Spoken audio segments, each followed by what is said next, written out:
Imana ni iyacu ntabwo bishidikanya ni iyacu ndabihamya ndabizi neza yabanye nanjye ndabizi igihanda kirenze kimwe kiyemeza ko ari iyacu ni Imana ifatika ifatika ni Imana ihumeka itanga ibitinyuka kandi uyu mwaka utandukanye n'umwaka washize umwaka w'itegeko hari ibyo tugomba guhangara utangire nonaha neseze umutima wanjye neseze ibyo nibwira ibyo ngambiriye gukora muri uyu mwaka ibyo amaso atari yabona ibyo amatwi yanjye atari yumva ibyo nshaka muri uyu mwaka mu izina rya Yesu Kristo nkeneye umunezero udasanzwe muri uyu mwaka nkeneye gukora kwawe muri uyu mwaka bidasanzwe nkeneye kubona ukuboko kwawe kudasanzwe muri uyu mwaka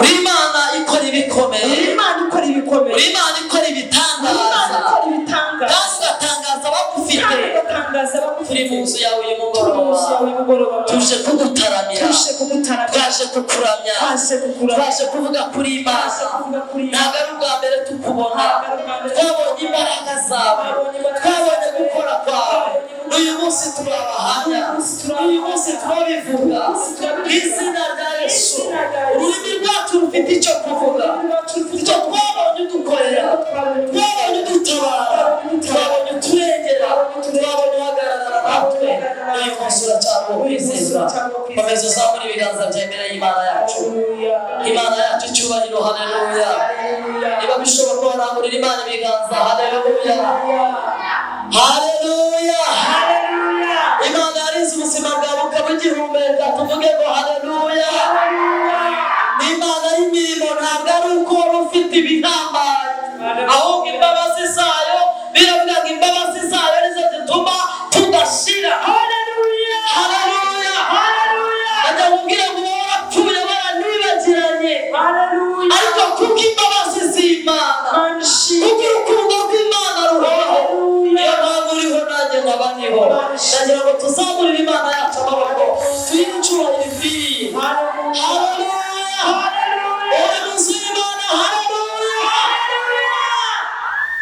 Zaguma muri cyane kuguhimbaza ndetse kukuranya aho wanguye hazabimera hazagera kugumya guhimbaza zagumya muri cyane kuguhimbaza ndetse kukuranya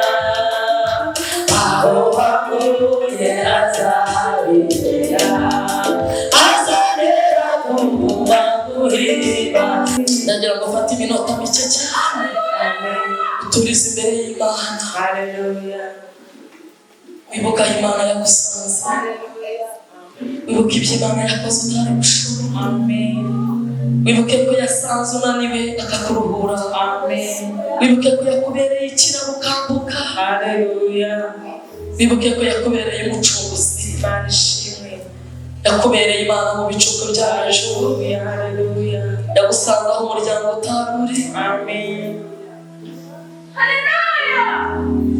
Imana yaragutabaye ntabwo ari uko wari mwiza si uko wakomokaga heza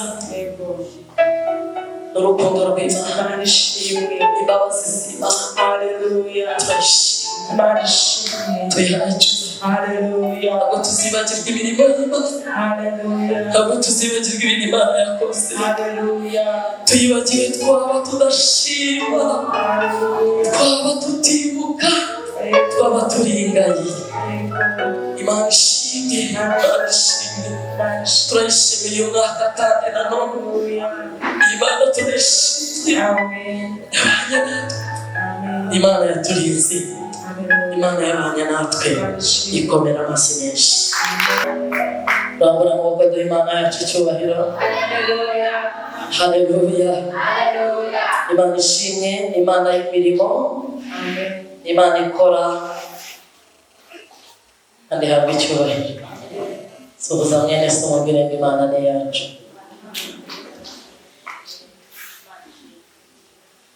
nzengera ngo uyu munsi ndasaba kuza ku maso. Haleluya. Bwira mwene so n'itangira ry'umunezero wawe. Ubwira ngo n'itangira ry'umunezero wanjye. Ribati uraho narenze ko ugomba kuba uri hano ndi. Yohana cyubahiro. Haleluya. Haleluya. Haleluya. Turashaka rero n'abatumva ururimi mvuga bagomba kumva ijambo ry'Imana, bagomba kumenya imirimo y'Imana. Tuvuge ngo haleluya. Nanone haleluya. Noneho reba mwene so mu maso, umubwire Imana ni iyacu. Murebe mu maso umubwire Imana ni iyacu. Kandi umubwire ngo ni ukuri. Ntabwo mbishidikanya. Ni iyacu. Mubwire ngo ndabihamya. Ndabizi neza. Yabanye nanjye ndabizi. Mfite igihanda kirenze kimwe. Kiyemeza ko ari iyacu. Ariko mutumira umurebe mu maso. Mubwire ngo Imana ni iyacu. Kandi ni ukuri ndabihamya. Imana ni iyacu. Kandi uyu mwaka utandukanye n'umwaka washize. So it is different from the last year. Tell him that this year Imana ni iyacu. Ariko none but now izanye imbaraga. so he has the power. Hallelujah. Ongera umurebe mu maso. Face him again or her. Umubwire ngo Imana yacu So they will ntabwo ari Imana y'inyuguti. the God of us. Ni Imana ifatika. It is the word of the Ifatika. Yeah, it has. Ni Imana ihumeka. So the word of the creator. Itanga iby'umwuka kandi bifatika. So that's breathe that Ni we Imana ireba. is the word of sin. Irakurebera utareba. So we see you from Ongera umubwire ngo izanye imbaraga. so that is everything that Haleluya. Haleluya. you Mubwire ngo izanye imbaraga. So tell him that if Uwe he usoze the power. harasigara iki? So what is the remaining? Ubwizanye imbaraga. If he brought the power, Ni iki kiri gusigara what kimpagaze? is the remaining? Mubwire ngo ndagenda byanze Tell bikomeye. him that I will go. Ongera umubwire ngo uyu mwaka So tell him that this year ntabwo ari uwo kwinginga. it is not just Si uw'amarira. it's not for Ni umwaka w'itegeko. it's the power of Ni God. umwaka wo gutegeka. It is that Ibituri imbere. so in front of you. Nababwira ngo ikintu cyose Imana yaremye. So he told you that the things that God created, they have ears. They have ears. Niyo ntebe wicaye hirungu. Even that chair that we sit on, Nubwo butakandagiyeho it's here. Even that. ubu rero nta bintu byo kwinginga. So it is not begging and Nta bintu byo kuvuga ngo begging. urabona. So then no say that you see. Urabona murazi. They see that you know. Oya ni ukuvuga ngo naje kandi mbisa So you nakomeza. say that you're here and you have to get to what Hari umuntu wumva abyizera. Niba hari umuntu numva afite imbaraga muri uyu mwaka if you know that you have power kandi this year, ufite imbaraga zitari zo kwinginga. and you have the power for not begging. Babaye gukenera n'uko ngusengera. So please take Uzazane gutegeka. Uzazane imbaraga zo gutegeka. So bring the power Kuko for uyu mwaka ni mu mwuka wo guhangara. those we are in the prophesy of Haleluya. Hari ibyo tugomba guhangara. so the things that you have Hari ibyo twigeze twinginga. so we begging for wrong. Dutwara igihe twinginga. It took many times Dutwara that igihe dusaba. so we were begging. Uyu mwaka ni uwo So guhangara. it is the hour of Uyu facing. mwaka ni uwo It is gutegeka. the hour of penetrating. Ndagira ngo uhaguruke ku maguru yawe So nonaha. please you have to stand on your feet. You may say this, say hallelujah. Ibyo haleluya. Say hallelujah. Haleluya. Hallelujah. Hey! Noneho ngera wicara ariko gitwara. So again, Uze kwicarana intege. so but never sit with the weak. Imana icyubahiro. Glory to God. Imana icyubahiro. Glory to God. N'abanyantege nke baturimo. So even the weak that are around here, umwaka n'imbaraga tubabaza. it's the year of the powerful. So find your own power. So Yes, ashimwe. Haleluya. Uneza amatwi kandi muraza kubirebesha amaso yawe. you shall see with your eyes. Hari ibintu biri gukwe byanza bigize gute? Ndababwiza ukuri. Magaza hera h'Imana. Imana rero n'isi n'ijuru ifite imbaraga zo gukuraho no gushyiraho. Haleluya. Ndashaka ko Imana igukura mu bimenyetso. Wajya kubona ibimenyetso. Wabona akazi kakwereka ko uzabona akazi keza. Ariko Imana iguha akazi nyako. Imana igukura mu bidafatika. So God take you from things that are because it is now. You have to enter through your promises. Hallelujah. Hallelujah. Hallelujah. Hallelujah. Paulo. So last night I've been told it to Philippians. Chapter 3 verse 16. So he said that I'll never take it. But what I know is, so I forgot what is behind. I gave the thing that is in front. And I run. I'm passing and get what the Jesus said. Let the Lord. So Paul is not here. Say that you are the power of today. So forget what is behind. So forget the power. So forget those who know. So forget those who know. So just if you're running, you never see me. So you never see me. So you only continue. Praise the Lord. So what tell you that you're wrong? Hallelujah. Tell your neighbor. So things that like seems that are signs. So stop, leave them from that. So get what you have. So get what is real. Get is what is real. This is tell them this is yours. So things that are not to see. I've been just but the God of it is the Lord of power. It is not the God of it is the God of real.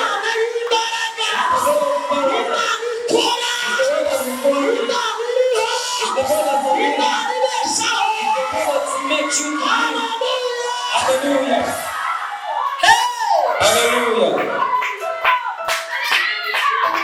Yes, so please stand up with your chair. Stand up with your chair. So tell it that from today, this is a work of prophecy. So change your chair. Change, just make it saturating that chair of your heart. Hallelujah. Saturating that chair. So that for the power. So please, you have to stop the logic. So if you study, so different from what Jesus studied. Suppose him is the one. Is the one that created. But what they say that he mixed it then this one and so but God, Jesus said that he the and be. What you created now, let's speak to you now. So you may get your seat again. Sit again. Ariko hallelujah. Praise the Lord. Sema hallelujah. Amen, hallelujah.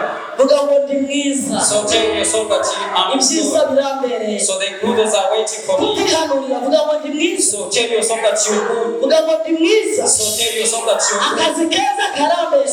So the good job is Uba cyiza urambere. So everything that so the good children urambere. So yeah, good salaries even to where well vuga ngo ndi mwiza. That is good. Satani ujumbe ndi mwiza. Satan that is so ariko uyu mugoroba but this evening uri mwiza mu izina rya Yesu. So you're good in the name of cyane Jesus. bikeneye abeza bigusanga. So in the common you're good. Imana masi hallelujah. God is to God again. Adoro Imana masi mesi hallelujah. Adoro ngo ni yacu.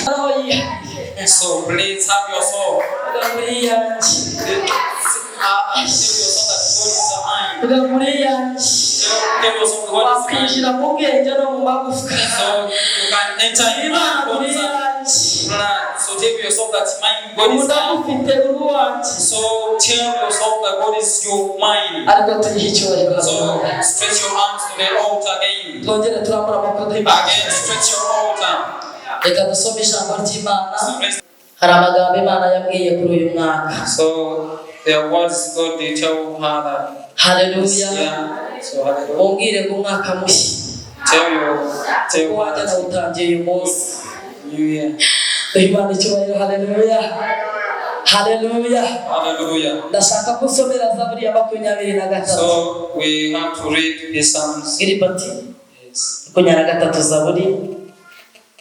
Psalms 23. Is it?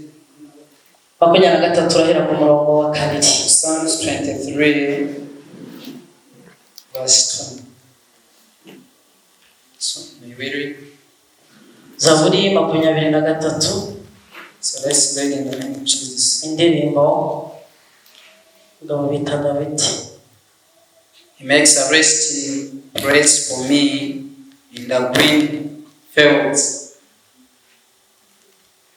And he is my guide, my quiet and waters. He gives me new life to my soul. He is my guide in the ways of righteousness because of his name. Yes, though I go through the valley of deep shade, I will have no fear of evil, for you are with me. Zaburi ya Dawidi, Uwiteka niwe mwungeri wanjye sinzakena. Biravuze ngo Uwiteka niwe mwungeri wanjye sinzakena. Njyamisha mu cyanya cy'ubwatsi bubisi. Andyamisha mu cyanya cy'ubwatsi bubisi. Anjyana iruhande rw'amazi adasuma. Anjyana iruhande rw'amazi adasuma. Asubiza intege mu bugingo bwanjye. Asubiza intege mu bugingo bwanjye. Anyobora inzira yo gukiranuka ku bw'izina. Anyobora inzira yo gukiranuka ku bw'izina rye. Aho nanyura mu gikombe cy'igicucu. Naho nanyura mu gikombe cy'igicucu cy'urupfu. Sinzatinya ikibi cyose. Sinzatinya ikibi cyose. Kuko ndi kumwe nawe. Kuko ndi kumwe nawe. Ishimbo yawe n'inkoni yawe. Ishimbo ye n'inkoni ye. Nibyo bimpumuriza. Nibyo bimpumuriza. Unganiza ameza mu maso y'abanzi banjye. Asiga amavuta mu mutwe. Asiga amavuta mu mutwe. Igikombe cyawe kirasesekara. Komera Imana amashyi haleluya. Aho rero. Ongera ukomere Imana amashyi. Again, praise to God. Aha niho harimo umutwe w'uyu mwaka. So this is where the word this year. So David said that Jesus is my shepherd. I will never be poor. God is my shepherd. I will never be poor.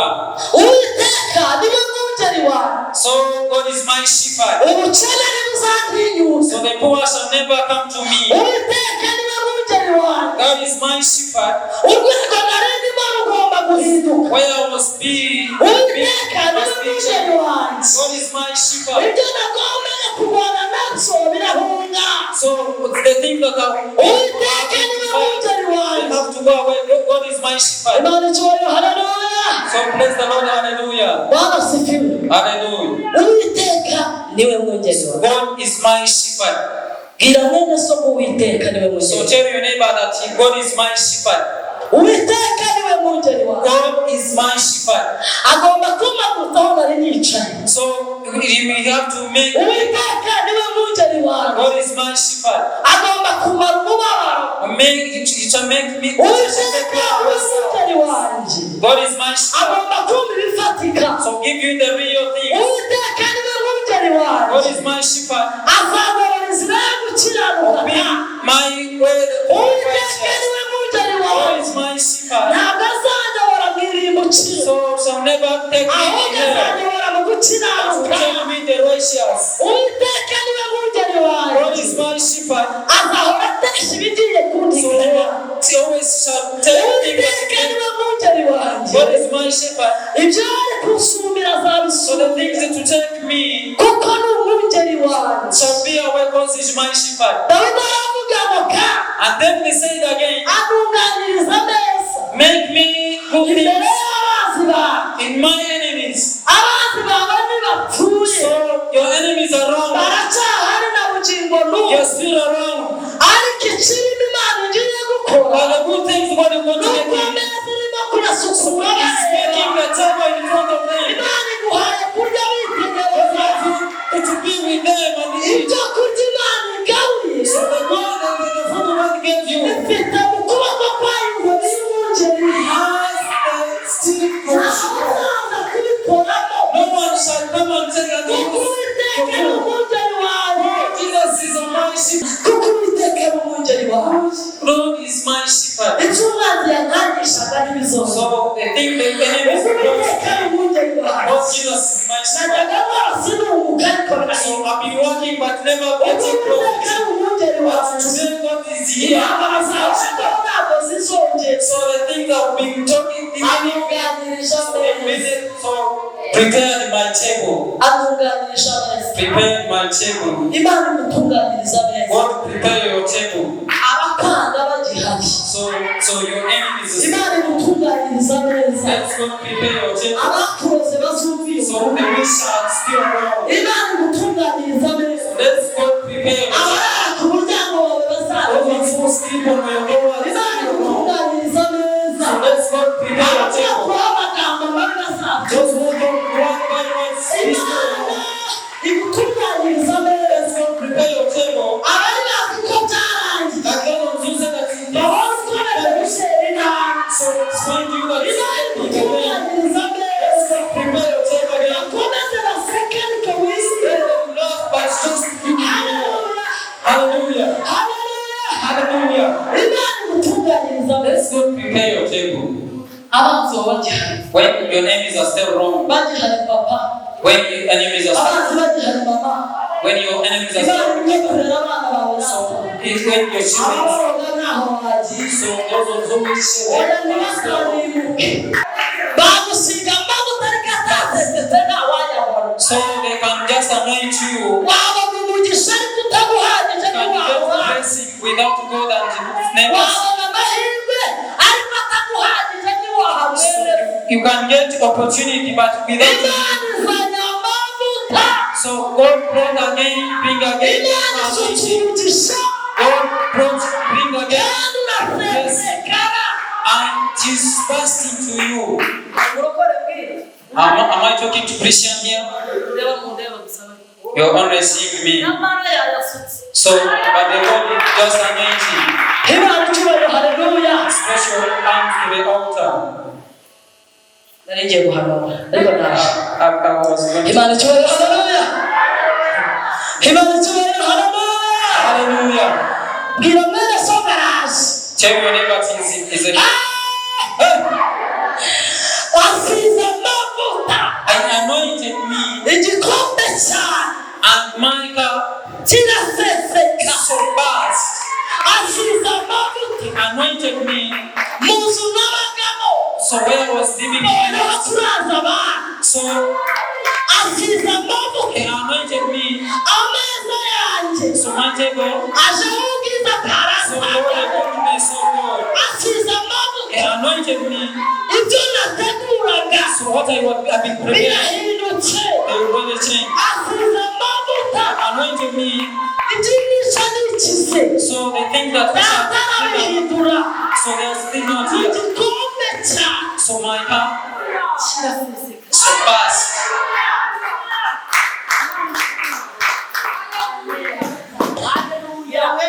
Tell your neighbor that please be careful with the pastor. Igikombe kirimo kiraseseka. The cup is bursting. Iramwene sobo cyaseseka. It's burst. Aya mavuta agumye mu mutwe. So like this anointing Umusatsi bayahisha. so the hair. Aya mavuta agumye mu mutwe. So like this Nuwo anointing mubana ntiyabimenya.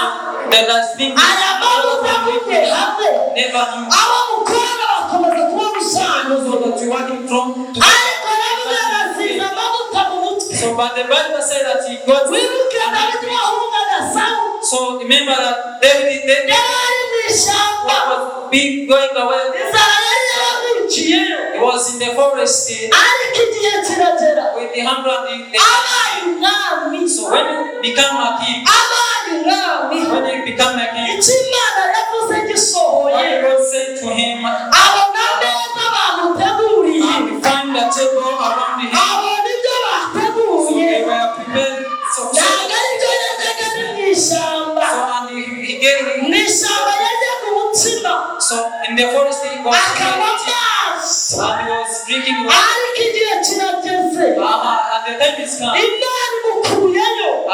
God brought him. Imushyize ahagaragara. He Yarihanganye. was a patient. Ati umutima bamugaburiye. He ate. Ntabwo yaririye. So Yari ategereje ingemu. he was waiting. Hari igihe yakererwaga. So he was just Ingemu rimugeraho igihe. so we, Ariko amaze kunga. but after becoming a king, Haleluya. Amaze kunga. after becoming a king, Amaze kunga. after becoming a king, Asanga inkone zizi kwitagura. then found the people who tried to prepare for Asanga the king. bize guteka mu For gihugu those who studied how to prepare, agiye kubona ameza ye nta and he masa. found that table. Abona ameza yariho ibidasanzwe. So find things which are Uko niko Imana igera umuntu warenganye. so this is how Igihe cyo kumusubiza iyo kigeze. be patient for all. Ibitegura kandi bitegurana isuku. And God prepared. Ntabwo igikora ibikirimo umwanda. So never bring. Imana itegura ibifite isuku. So prepare and ready. Imana isukura ubuzima bwawe. Imana isukura icyo yakuvuzeho. Aravuga ngo asize amavuta mu mutwe. And say that he Amavuta ya mbere anoints me, the first. yasutswe kuri Dawidi. So power to David Yari amavuta y'intambara. was power of the war. Amavuta ya mbere So the anointing for ane the first. Samweli yamusutseho. The other one, Samson, Yari amavuta yo guhangana. was just to fight. Ariko amavuta Uwiteka yamusutseho ya kabiri.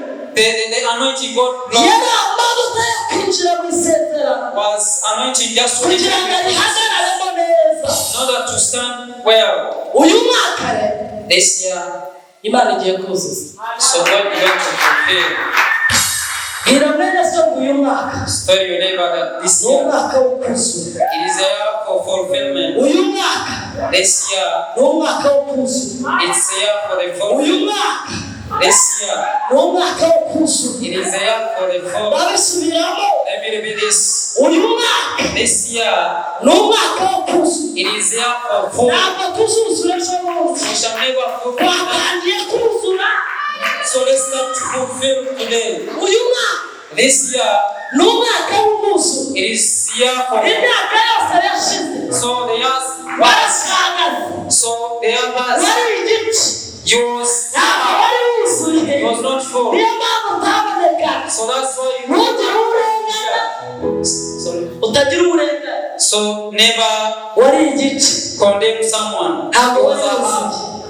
you was not a Ariko uyu mwaka but this year ni umwaka w'umwuzure. it is a year for Bwira God. mwene so gakira kuzura. Tell your neighbor that get how to be. Ubwira gakira kuzura. Tell your neighbor that get how to be full. Ubwira gakira kuzura. Get how to be full. ahantu hose uri igice. So where you are, Imana ikuzuza. so let's go to fulfill. Akazi k'igice. So the job which is a Imana ikuzuza. let's go to fulfill. Ibyo wasezeranye ukabona igice. What they promise you and you fulfill. Imana byuzuza. Let's go to promise. Uyu Let's mwaka go to fulfill. Imana ikuzuza. This year, let's go. Nakwiye Imana ikuzuza. This year, go. Ubuzima bwawe Imana ikuzuza. Let's your life go to fulfill. Imibereho yawe Imana ikuzuza. Let's your living go to Ubucuruzi fulfill. bwawe Imana ikuzuza. So let's your training Akazi go to bakora Imana ikuzuza. So the job that you're doing, let's go to fulfill. Hanurira mwene se umubwire Imana So ikuzuza. professor your neighbor that God fulfill you. Mubwire Imana ikuzuza. So tell me. Akinisha ijambo ry'ubuhanuzi. So get the word of prophecy. Kugira ngo wuzure mu izina rya Yesu. So be full in the name of Ibyo Jesus. wakoraga byuzure mu izina rya So Yesu. what you've been doing, Akazi wari ufite byuzure mu izina so rya the job Yesu. you've been having, let's be Ibyo full. watekerezaga byuzure mu What izina the rya Yesu. thoughts, let's fulfill. Imishinga yawe yuzure mu So izina your rya Yesu. project be full in the name of Jesus. Plani yawe irangire yuzure mu izina Let rya your Yesu. plan go be fulfilled. Ibyo ugambiriye gukora byuzure What mu you izina have to rya do Yesu. this year, let's Uyu fulfill. mwaka ni uwo kuzura. This year is for the Uyu full. mwaka ni uwo kuzura. This year for the Uyu fulfill. mwaka ni uwo This kuzura. year for fulfill. Ibintu by'igice turabimeze. So stop the thing Imana that igomba kuzuza. what happened Hari is ibintu let you igomba kuzuza. So let's go Amahoro to yawe Imana yuzuza. so your children Ibyishimo byawe Imana ibyuzuza. your happiness go fulfill. Haleluya. Hallelujah. Ibitotsi byawe Imana ibyuzuza. So your sleeping go Konti fulfill. yawe Imana yuzuza. So your Imifuka yawe Imana yuzuza. success go fulfill. Ni igihe cyo kuzura. It's the time for the full. Umuntu waba ukeneye kuzura. Are you here to go to be full? Batuvuge ngo haleluya. Hallelujah. Sema haleluya. Narababwiye. I've been talking to you. Somera Yeshuwa. So let's read igice it. kive mu bice 10-14. Uwo murongo utware mu mutima wandike. Haleluya. Haleluya. Iri ni ijambo ry'ubuhanuzi ngira ngo ugendana bikubera impamba y'uyu mwaka. Nuhura n'ibyo uhura nabyo uzabibwira utari ko ngewe ngomba kuzura. Sifa kamunga. Haleluya. Biravuze ngo nta munsi wigeze uhana n'ubu. Muzi cyari kibaye duhe Imana cyubahiro. Haleluya. Haleluya. Umugabo witwa Yesuwa yarihanaga agahagarika izuba. Agira gute? Aravuga ngo zuba gumaho. So then say that sun stop. Nararangiza kuvuga gumaho. So as I said stop. Izuba rirahaguma. And the sun stopped from there. Riguma ryaka It ntiryagenda. was shining but it remained on that area. Arangije aravuga ngo mu minsi yabayeho. So and say that the days that Nta munsi wahwanyije n'ubu. so it was there was kugira ngo ibyo mvuga byumvikane. Munsi Uwiteka yabagabije ab'Isirayeli Abamori. Wari uhari uvuga ngo uyu munsi arabangabiza. Nta wundi uri bubandikiye. Uvuga ngo nta wundi uri bubice. Ni njyewe ubwanjye n'abiyiciye. Gira mwene se ugacira inkota. So tell your neighbor that get us sword. Haleluya. Amen. Haleluya. Amen. Icyo gihe Uwiteka afata Abisirayeli abagabiza Abamori. So on that time, Abamori bari barabafashe nk'ijana. so Abamori bari baratumye Abisirayeli badahumeka. so Ammonites they were Ariko igihe kigeze getting the Israel.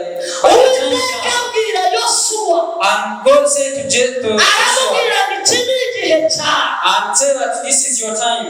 Nguhaye ubutware. So I give you the power. Nguhaye uburenganzira. I give you the right Ku Bamoni on the Ammonites. uzabakora uko So ushaka. go and make them what you want. Ariko ihana. Are you around? Uwiteka aguhaye ubutware. So God gave you the right. Aguhaye uburenganzira. Gave you the right. Ku ngabo za Satani. So to the N'abakoreramo. sort of the Satan N'abayakoresheje. and levels of the youth. Kugira ngo bangize iterambere ryawe. That's to stop your development. N'abayakoresheje.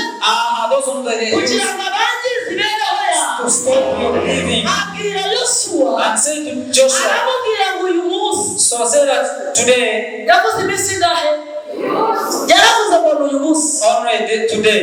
ntabwo Imana yabwiye Yosuwa guhagarika izuba And God never said to Joshua that stop the sun. yaramubwiye ngo guhaye uyu munsi So and say that I give you this. guhaye uburenganzira ku I bagabo give you rights. ugende ubice Go and kill them. he kugira n'umusaza So I never want to be survived. Yosuwa And Joshua atangira kwica abamama and start to kill. ariko uko agenda bica As he killed, abona amasaha arimo aramusiga and find that the time is kandi rushing. iyo bigera saa 12 And it is uba mubuditse at 6 that uba bwije the time comes. ntagasababona Never see them. kuko nijoro hari umwijima Because the night is aravuga dark. ku zuba And say that son, wumvise icyo Imana yavuze you heard what the God said to yabwiye you. ko nica bamo Say that he am going to yabwiye ko negera abisirayeli say that he let me just none simply tubahagarara and now stop. tongera kuvaho So please stop banze there. bice bamare Let me first kill them arangije ategeka ijoro and say that he aravuga night, ngo nawe ejo even you night, ndakubona uri musati I'm finding that you're ariko coming. ndatica bamo But I'm mahore remain where you are. hagarara Stop. intego ni iyo kwica bamo Because of what I want to kill them aravuga lives. ngo ndabica And say that I'll kill them. izuba And the sun. ryumva ijwi rya Yesu Yeah, the voice of ryari kiragute rirahagarara immediately stopped. ijoro rirahagarara Even the night stopped. ariko barokore muri But you are not here. haleluya Hallelujah. mikoro nyihorere Can I stop? Can I leave this my microphone? papa Mungu Hallelujah. ndashaka ko wihikira bamo I want you to kill the Ammonites.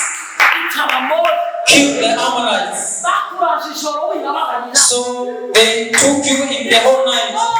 So those Ammonites, utinjira muri gakondo yawe so they stopped you to enter in your promises. uhawe utwara You n'uburenganzira have the power and the rights bwo kwica bamo for killing Ammonites. haleluya Hallelujah. haleluya Hallelujah. Yesu amaze kubamara And Joshua, after finishing them, aravuga ngo zuba and said that, komeza son, urugendo rwawe you may continue your journey. aravuga ngo mwijima So I said that he died. ushinzwe kuza nijoro If you want to come night, komeza urugendo rwawe just continue your journey. biravuga ngo nta munsi So the other wigeze day, kubana n'uwo there is no day that it was like that day. ndagira ngo ubwire I want to tell you, wajyaga wumva ibitoma mu gahunga you had the bones and the shaka kuvuga power. imbaraga zo guhaza So I want you to get the power of might. ndakwigisha imbaraga zo guhaza So I'm talking to the power of might. hangana n'agakondo yawe n'iyawe Face your narababwiye ngo ibyaremwe byose your promises. So that amajwi you know that y'umurima all the creatures they have rwanirira ears. gakondo yawe So please fight with your promise. haleluya Hallelujah. rwanirira gakondo yawe Fight with you. bwira mwene se ngo uracagase So tell your neighbor that you are hard. hari n'abafite agatonya And this so there is burya a agacagase chocolate. nk'ahantu nk'urugero So like ariko hari that. n'abafite akaraha And the thing that come there on that level. ntabwo ari igice So that is not the yesu ashimwe it is ariko ubwo not. yemeye guhera mu mutwe But if God is starting with your hand, arageza no ku birenge then also to your feet. yesu ashimwe cyane Amen. imana icyubahiro haleluya Stretch your arms.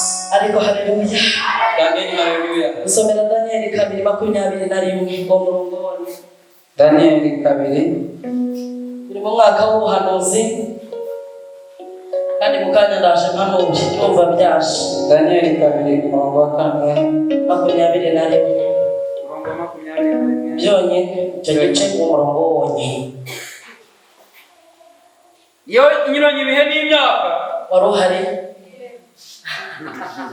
ngo niyimenye ibihe iyo inyuranye ibihe n'imyaka n'ibinyuranye ibihe n'imyaka iyo yimuraba ariko ubwo kuki guhanurira wowe wakwihanuriye Please, can you n'ibinyuranye ibihe nakabaye nanyuranyije n'uwo twicaranye n'inyuranye inyuranye. It's the one that you change the time. Igihe uri muragishaka. So do you want that time you're in?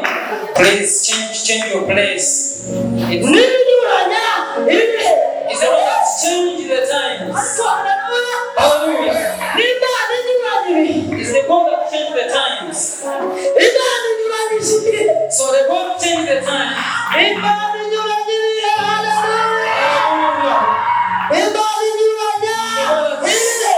the time. So the one that's being different with me. So and also that time only changing. Let me tell you the truth. You're going to enter here. So please make your own photos and give it some. So I tell you the truth. I'm not taking this so that you listen to me. So twanyuranyije ibihe bunakugaruka none se ibihe kandi bisubiremo ngo byari binyoroheye ntabwo nabisubiramo gusoma n'izina rya Yesu. Haleluya. iyo inyuranye ibihe n'imyaka n'inyuranye ibihe n'imyaka uretse iyi ngigira gute hari imyaka wabaye reba uko ungana n'imyaka yawe. So 5 years ago you are inyuranye imyaka bivuga ngo n'imyaka myinshi yabayeho ariko uyu munsi Imana inyuranyije and even to me the one that changed the times.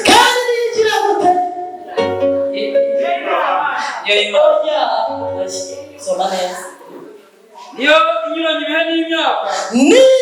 ibihe n'imyaka So she wanted to talk on the years. So get like the years you've been sad. Do you remember them? So they God changed them. So let's just. So remember the other years. So they God changed them. The years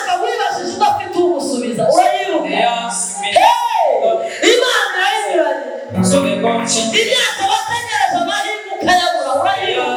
Been waiting for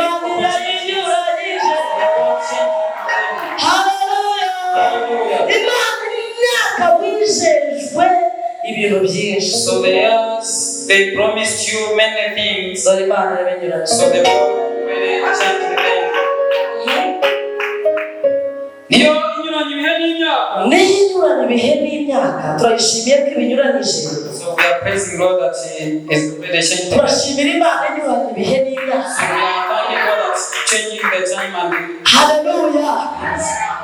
Wumve ibihe mubyumve neza. Listen these things well. Hari imyaka ikiba. So there are years that they also times. So the times are like short. They can just come to somebody waiting.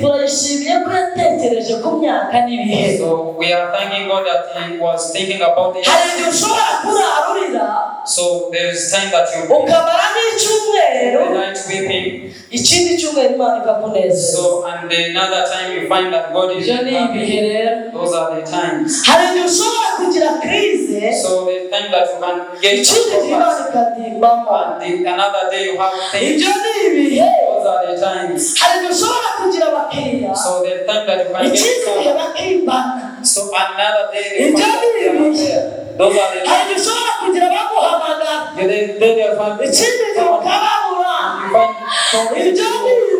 So those are the times. I say now that He's changing the time. So those is the times. So I told you the power. The Lord is changing them. So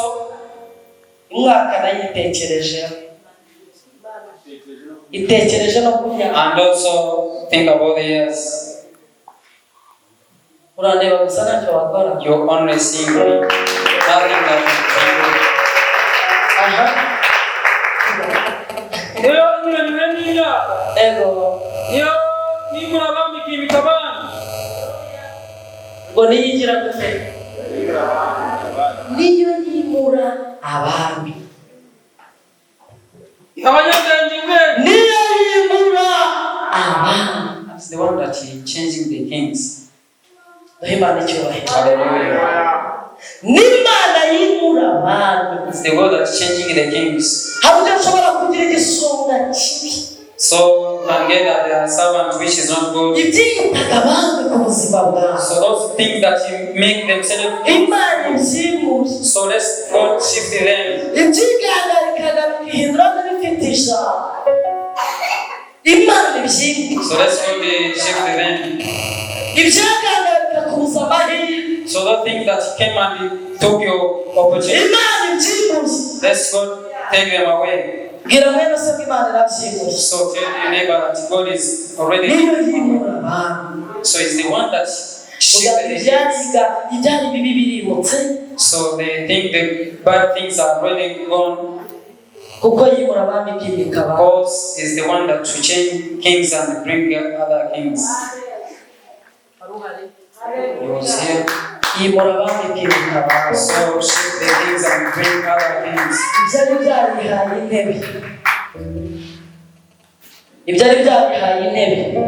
the thing that he took chair on your life. So the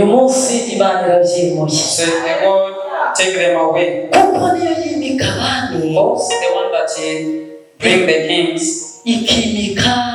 and not them. So take them away and bring other kings on the throne. We're together here.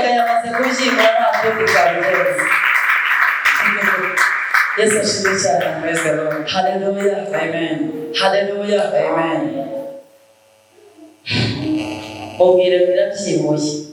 So tell him that God is taking him. And this year is things God is going to take away from things have to get away. So the things which are good that need to come to you, Lord. So you need peace in your life. So then the sad go away. Hallelujah. Amen. So say the poverty go away. So let's see the word come. I announce in the name of Jesus. So the poverty take away. Let's word come. Hallelujah. Amen. Hallelujah. Amen. So the Paul said to Timothy, and say that my God. So let's take to. And I announce in this our God that we believe. So let's take away the poverty. So let's you be well. Let's you be well. So let's you be well in your family. So the way you move, that's what Hallelujah. Amen. It's the God that changed the time. So God take away the poverty. Hallelujah. I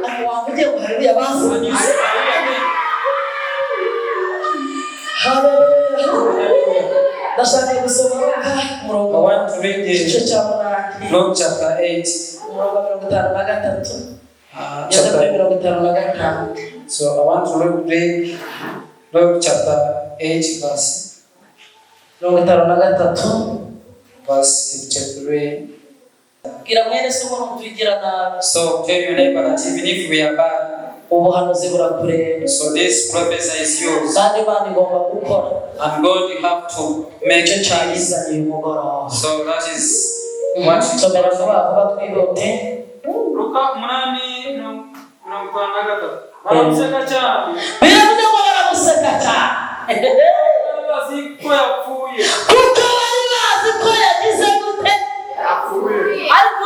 Are you around? So they made him laugh. Oh,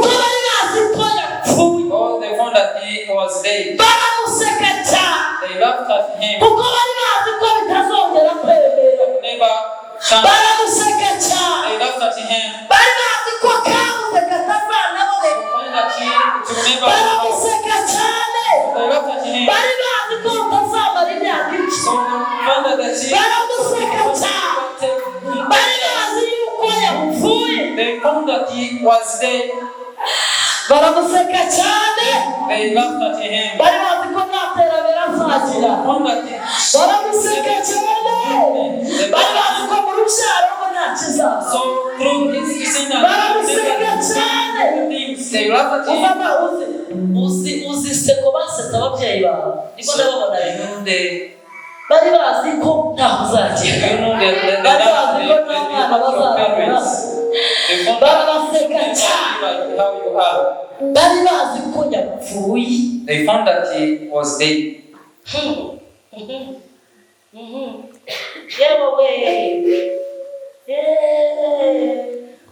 Witinya Imana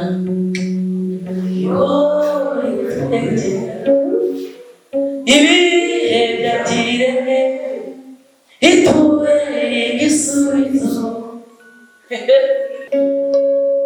twigira yuko izadutabara. Bari bazi ko yapfuye. They found that he was dead. baramuseka cyane kuko bari bazi ko yapfuye bari bazi ko yarangiye.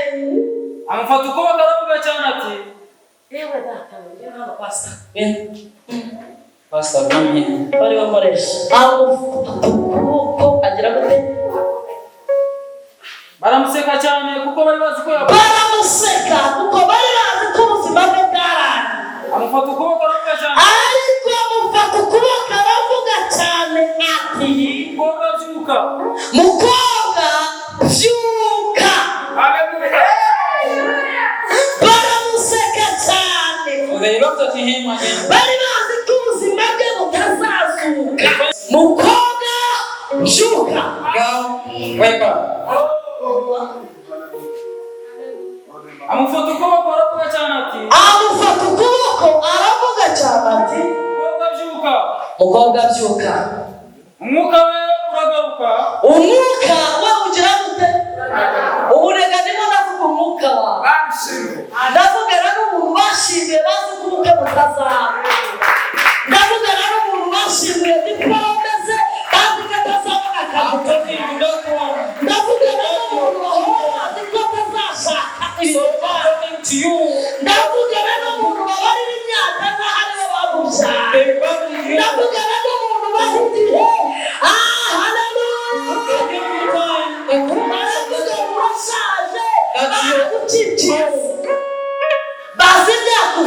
They have your ears. So they bind you. But if Jesus is around, never fear those on the earth. So never find that. So never. I'm saying that girl, wake up. But it's something to know that we are here. You man that you're here. You man that you're here. Younger boy. Hallelujah. I'm saying that wake up. And the spirit came back. umwuka ugira gute hagira ibintu bisubira mu mwuka. Wibwirera mu mbaraga zawe ntacyo washobora ariko nibirera mu mbaraga za Yesu zirashobora. Haleluya. wari uhari komera Imana amashyi menshi. Kabisome cyanditswe bari namusoreza hanyuma ntanze message Isaya 40 Isaiah 40 murongo wa 4 n'uwa 5 wonyine. Isaiah 40 chapter 5.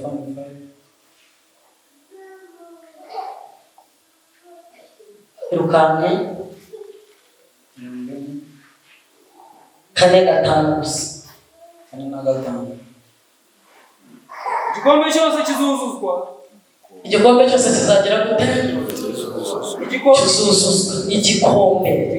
Igikombe cyose kizuzuzwa igikombe cyose kizuzuzwa kandi umusozi wose n'agasozi bizaringanizwa kandi agasozi n'udusozi n'imisozi izaringanizwa agoramye azagororwa n'ahagoramye Imana izahagorora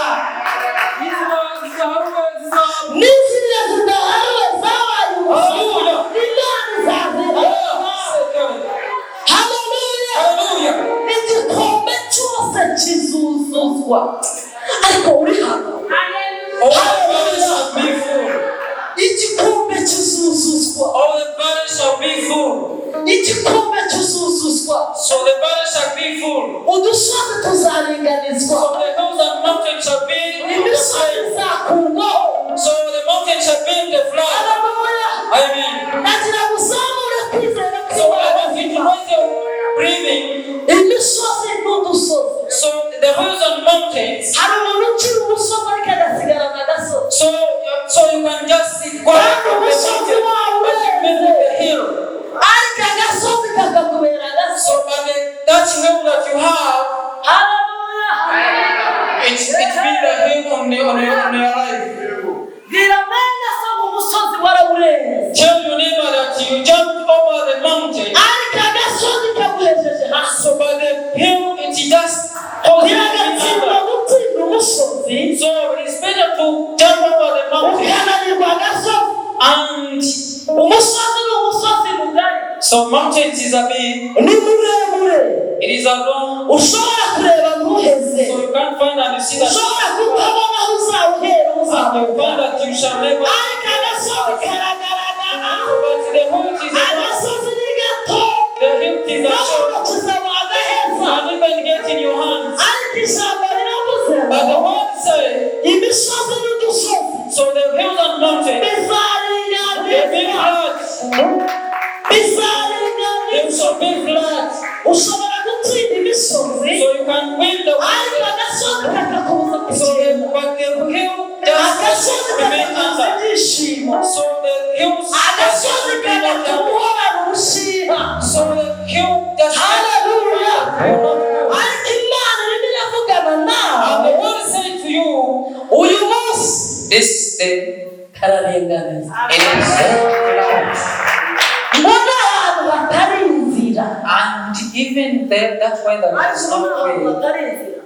Do you know where there is no way? Koza hehe nta nzira. Where can you submit your documents? Mubwire inzira iboneke. Tell your neighbor that there's Inzira way. niboneke utabara. Inzira niboneke bakwiye. So let's the way let's Inzira niboneke kuri mobile money ugira akazi.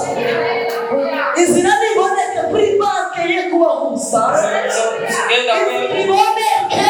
So that's the way. Haleluya. Birabura ifeza n'izahabu. So Ibyanjye. gold and silver are mine. Ariko kumubwira. Am I talking to someone? Urabona unyumva uvuye umukire. So you could come here. I mean you could live here when you're rich. Kandi ndashaka ko tuzamukana. And I want you to raise with me. Imana icyubahiro haleluya. Kuko njye numva n'amafaze kubifata. Because like me, I have them. Sinshaka gusigara. I'll never. Ndashaka ko tuzamukana. So please let's work together. So let's Injira enter. mu cyumba ugomba kubamo. So just enter in your room. Oya. So Injira mu cyumba ugomba kubamo. just go in your room. Ndagusabira ngo winjire mu cyumba ugomba kubamo. Please enter in your room. Winjira mu cyumba ugomba gutura. So enter in your room where you want to be. Ubwo tuntu tw'inyica ntikize. So like don't think that Ni ukuri Imana ikuruhure. so let's go just Imana iguture umutwaro. so let's go and make Haleluya. that Uzi gukora ukwezi kugashira. so see like you walk Ukagurira umuntu na mituweli the y'igihugu. month is over and Kuko imibare yahuriyemo. Kugira ngo se babima hari ibyo bafite. You think Ntabwo that mubabare. they stop to give you Uzi umuntu kubyuka agenda ngo ngiye mu kazi. so see the person is always wake up in the morning and wait. Uwamuhamagara ngo niza bitanu aramubwira ati nanjye hurdo. Then so if you talk to someone, please can you ask? Imana ishizira. So let's go make the way. Imana ikizira mama. Let's go make the way. Imana ikizira. Yewe murumuna wa mukuru. Imana ikizira. Let's go make the way. Haleluya. Amen. Narabwiye ngo Imana I told you that like God is nanjye nabonye uvuga ngo ni gukora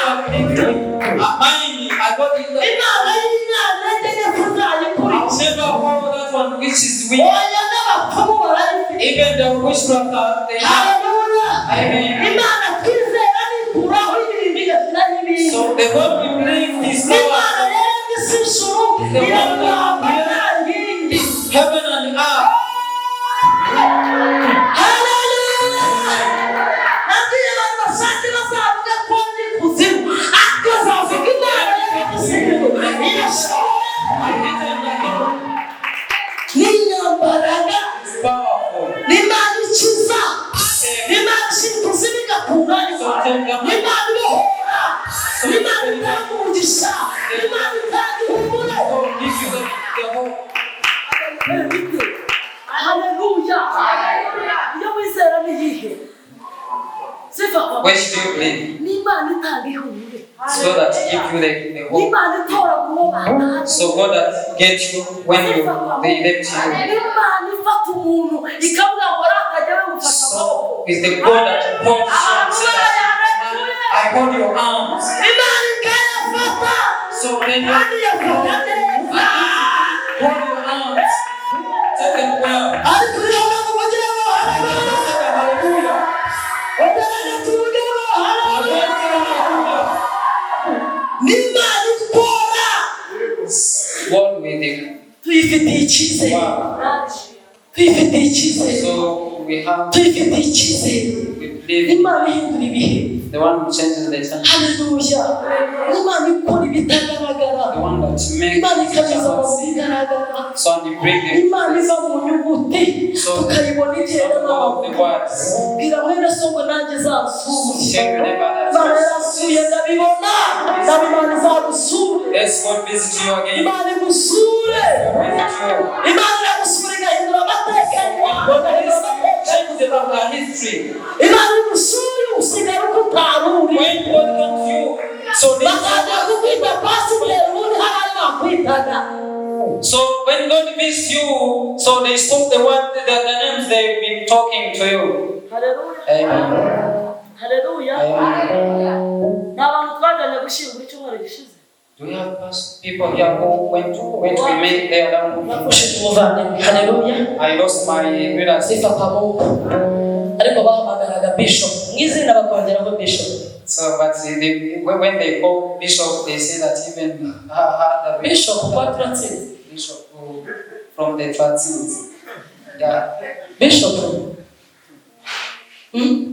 bishop.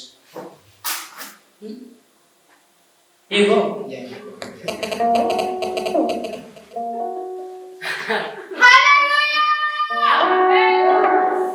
nivuze nye sifa kwa Praise the Lord. wirukana dayimoni ikakubwira ngo banza wirukana bwana So, like you chase demon and say that first go and chase your ariko ndimo the gushima demons from you. zerambara kositimu ikamubera So my daddy is already wearing costume and is good. biramubera So the costume is good. ariko ubundi baravuga ngo ninyigurira ntago ayambara So that's all. So igihe cyo recently, kuyambara ntagiye was there. hari arayambara ajya heza Where like when he's mu kabari se where in the bar. mu kabari In the bar. ntabwo bajyanayo kositimu So they never take their costume. ese ashimwe ariko amaze gukizwa reka inzoga After getting salvation, stop drinking isura yaragarutse alcohol. It's not wearing the costume. inzobe ye iriyetabura His asa blood, n'uba i Kigali kandi aba mu cyaro his blood is beautiful now because of salvation. ndetse mwahetse Praise the new storm.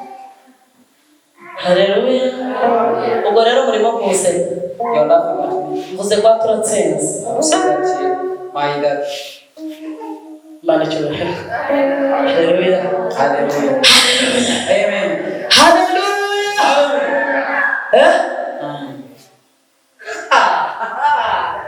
dayimoni irakuzi So demon knows you. knows your things are good. ndagira ngo uhabwe inkota yo kwica abahungu. Get a sword and keep. Abahori batuma udashima. So the Ammonites. Kandi shima ubyujuje. So when you have the ariko amateka akakubuza kuvugira iby'Imana wawe. to talk about your family, agira ikimwaro. then you get shame. Haleluya. Ejo narababwiye ngo twakozwe n'isoni. So yesterday I told you that you were ashamed, but God never shame. ariko Kristo aturinda ku mwana. tubicyubahiro ko yaturize ku mwana. So let's him because Haleluya. save us uyu from munsi shame. aragenda ashyira ibintu mu buryo. So today I'm going to prepare myself kubera amasengesho no guhagarara neza. due to the praise and to stand well. Yesu ashimwe. Praise the Lord. reka mbabwire inshuti Let zanjye. me tell you the truth, my friend. niba ushaka ko inshuti n'umuryango bahinduka, So if you want to, so your friends and banza uhinduke. first change. wikenera ko bahinduka nawe ntabwo uragera. How can you ask hinduka without them uhindura. without you first be changed? bazakizwa utavuze ubutumwa. So the change when you never kuba uvuze preach. bashobora kutemera. So like when you preach, they ariko even ibikorwa accept. But the bivuga mbere y'uko wapfa. works they talk. The work they talk. kizwa neza. So please beware of salvation. So iyambura umwambaro wa kera. so wambara umwambaro mushya. and you get new growth. ugendere mu nzira Imana iyobora. And you enter in the good way. mbere Imana amashyi. Yesu ashimwe cyane. Praise the Lord. Haleluya. Amen.